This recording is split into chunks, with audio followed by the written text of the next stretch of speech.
"Read it again, Grandma, the one about the tea party for mice. I love that one the most." The old woman shuffled to her feet and put the kettle on, the only fitting thing to do if she were again to read the tale called Miss Mollett's Mousy Tea Time. She pulled out 2 small porcelain teacups trimmed in gold and adorned with red roses, one of which bore a chip on the rim with a slight crack that hadn't yet caused leakage. They sat upon delicate saucers of the same motif, just large enough for a jam-filled shortbread, or 2, to sit beside each cup. The child would always become excited when the cookie-laden teacups were revealed, set upon a worn wooden tray with cloth napkins, a little bowl of brown sugar cubes, and a tiny pitcher of double cream. It was more than just the tea and cookies that tickled her fancy, though. The sight heralded the most magical time of day, when Grandma would sit with her by the fire and weave enchanting tales from the same storybook the old woman used to read to the child's mother. The girl missed her mother more than her tender heart could articulate, but the stories were an unctuous salve that breathed her mother back to life. Each time her grandmother's gnarled fingers turned a page, it was as if a twinkling lave of cozy light swirled from the pages, wrapping the girl in a cocoon of love. "Perhaps run out to the garden and pick a fine little bouquet of flowers for Grandma, won't you, dear?"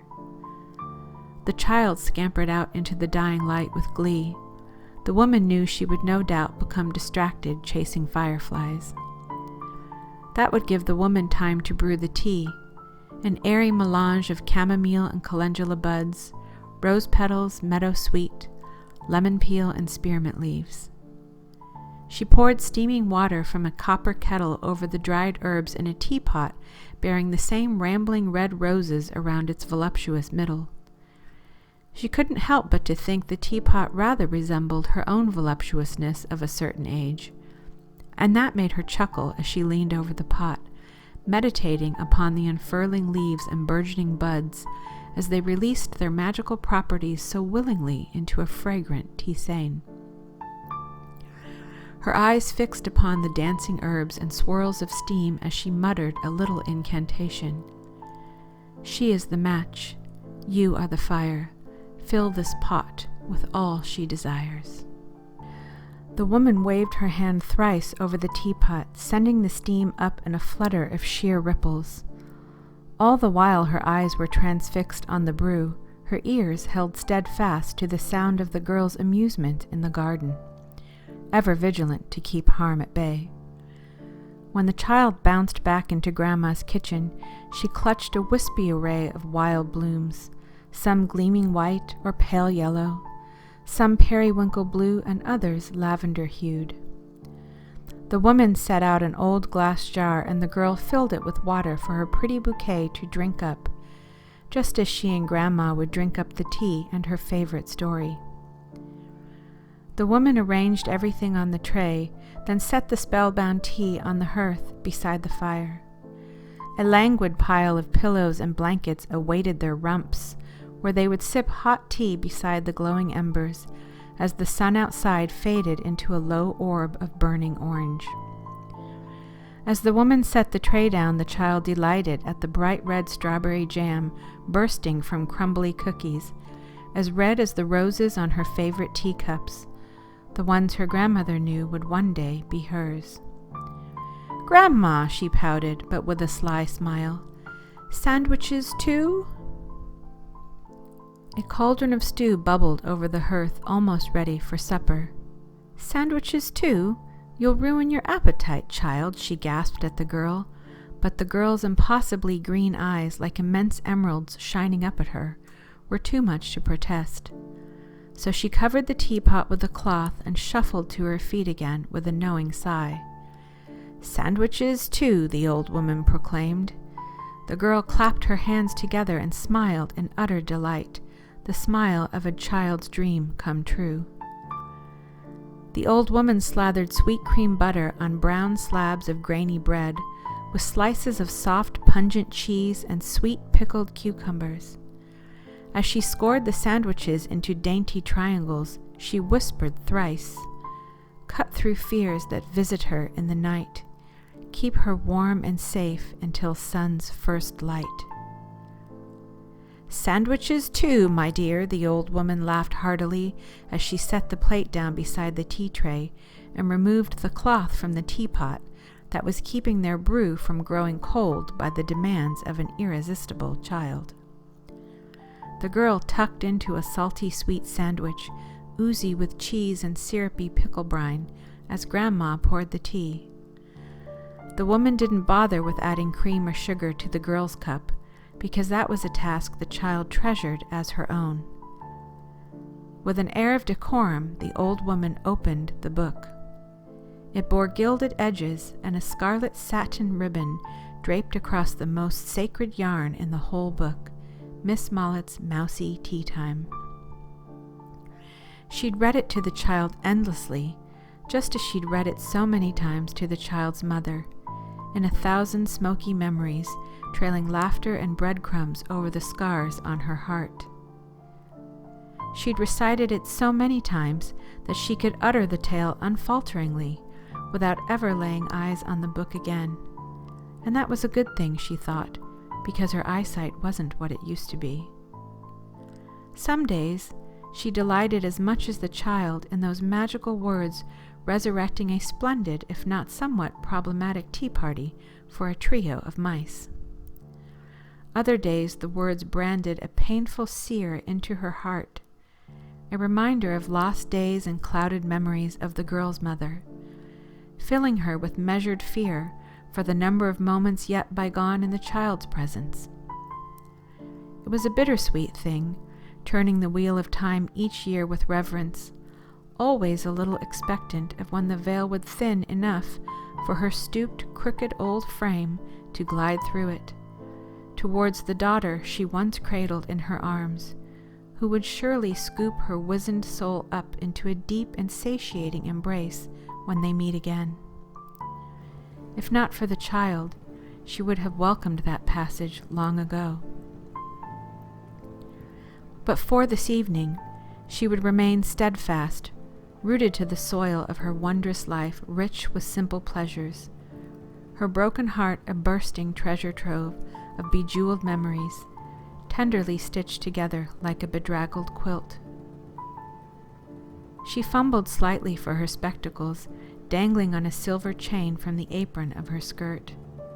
Her wrinkled and crooked fingers drifted over the first page as she let out a long exhale before beginning to read.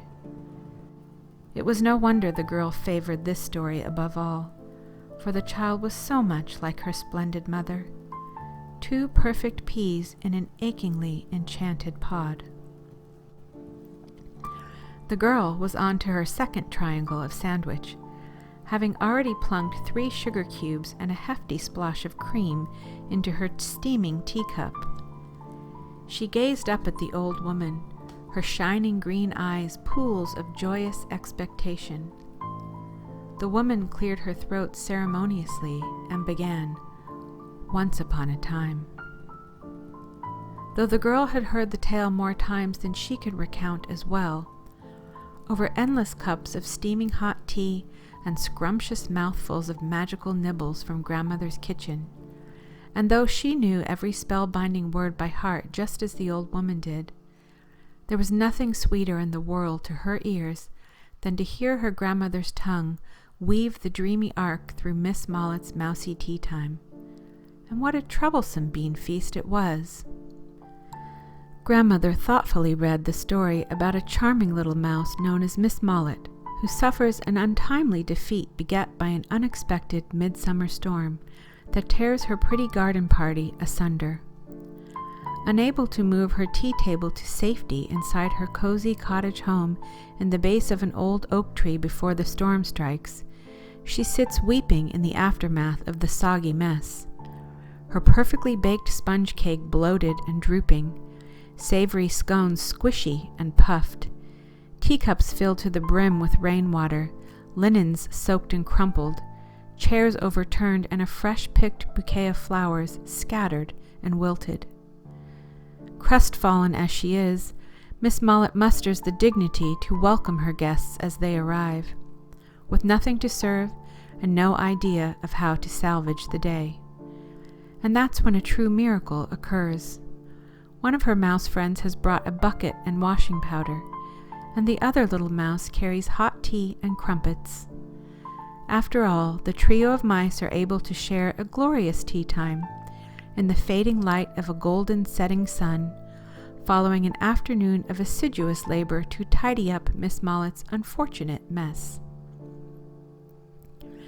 The girl loved the moral of this story, that if you have a friend, nothing can ever go wrong, because even when it does, you can work together with laughter and tea to set things right again. And the girl had no friend better in the world than her grandmother. She relished every word of the story as if each one was a sip of sweet milky tea, and she never grew tired of hearing the tale. When Grandma inevitably proclaimed the end, it was a ritualistic moment that closed the pinnacle of the girl's day, almost every day so far of her blessed young life. "Another," she shouted with excitement, still slurping at her rosy teacup and eyeing the as-yet untouched jam-filled shortbread cookies. The old woman obliged as always, going on to read another story from the enchanted old book. Since the others, though magical in their own right, didn't hold the same captivation for the girl, story time slowly drew to its predictable conclusion, with the child drifting off to the land of Nod, her doll-like hand still clutching half an uneaten cookie, and her small body contorted into the crumple of blankets and pillows. When the old woman sensed the child was fast asleep, she ceased reading, closing the book reverently, with the scarlet ribbon still marking the story about a little mouse and her fateful tea party. Not wanting to disturb the child's dreams, she shuffled to her feet once again, this time with a hefty moan, for the bones grow stiff with sitting at her age. She took the pot of stew from the hearth and hobbled back to the kitchen, where she ladled out a proper supper to fill her belly, but perhaps with one triangle of delectable sandwich for good measure. The woman sat at a small wooden table near the window, overlooking a whimsical potager garden.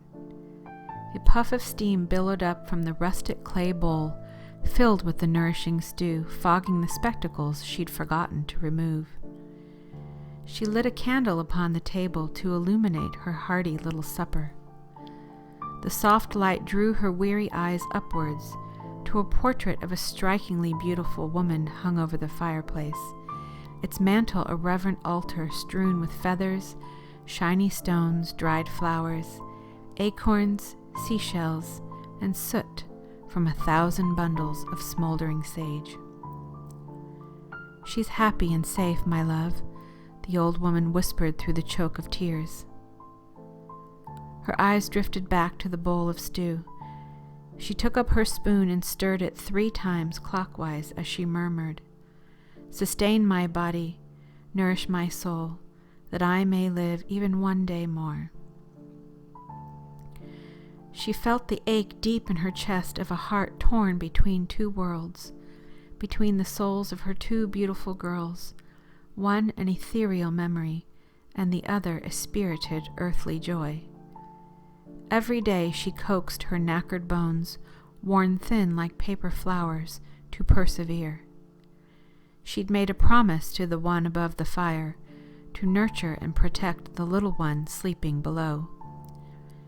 What a bittersweet pleasure it was, and a promise worth fighting for. The old woman closed her eyes, still seeing the image of candlelight dance across her mind. One day, she thought, in a far-away, distant time, our Trinity shall walk together again beyond the veil.